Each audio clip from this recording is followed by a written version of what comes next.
कहते हैं अहम ब्रह्मास्मि, मैं ब्रह्म हूं, लेकिन जब ब्रह्म होगा तब मैं कैसे रहेगा? ब्रह्म ही रहेगा, मैं नहीं रहूंगा। पर कहने में और कोई उपाय नहीं। भाषा तो सोए हुए लोगों की है, भाषा तो उनकी है जो परदेश में बस गए और जिन्होंने परदेश को स्वदेश मान लिया। मौन ही ज्ञानियों का है, भाषा तो अज्ञानियों की। तो जैसे ही कुछ कहो, कहते ही सत्य असत्य हो जाता है। अहम ब्रह्मास्मि, मैं ब्रह्म हूं, मैं आकाश हूं, कहते ही असत्य हो गया। आकाश ही है। लेकिन यह भी कहना आकाश ही है पूरा सत्य नहीं है, क्योंकि ही बताता है कि कुछ और भी होगा, अन्यथा ही पर जोर क्यों है? आकाश है, इतने कहने में भी अड़चन है, क्योंकि जो है वो नहीं हो सकता है।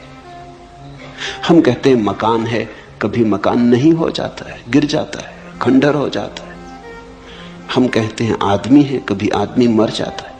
आकाश इस तरह तो नहीं है, कभी है और कभी नहीं है। आकाश तो सदा है।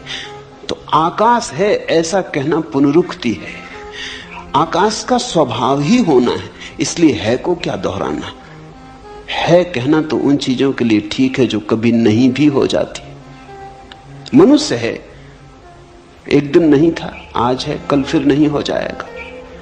हमारी है तो दो नहीं के बीच में। आकाश की है, कल भी है, आज भी है, कल भी है। दो है के बीच में है का क्या अर्थ? दो नहीं के बीच में है का अर्थ होता है। आकाश है, ये भी पुनरुक्ति है। कहें आकाश, लेकिन आकाश जब कहते हैं, शब्द जब बनाते हैं तभी भूल हो जाती। आकाश कहने का अर्थ हुआ कि कुछ और भी होगा जो आकाश से अन्यथा है, भिन्न है। अन्यथा शब्द की क्या जरूरत? अगर एक ही है तो एक कहने का भी कोई प्रयोजन नहीं। एक तो तभी सार्थक है जब दो हो, तीन हो, चार हो, संख्या हो।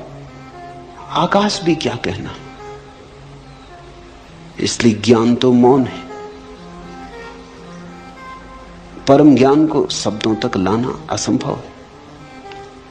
लेकिन हम धन्यभागी हैं कि अष्टावक्र जैसे किन्हीं पुरुषों ने अथक असंभव चेष्टा की है।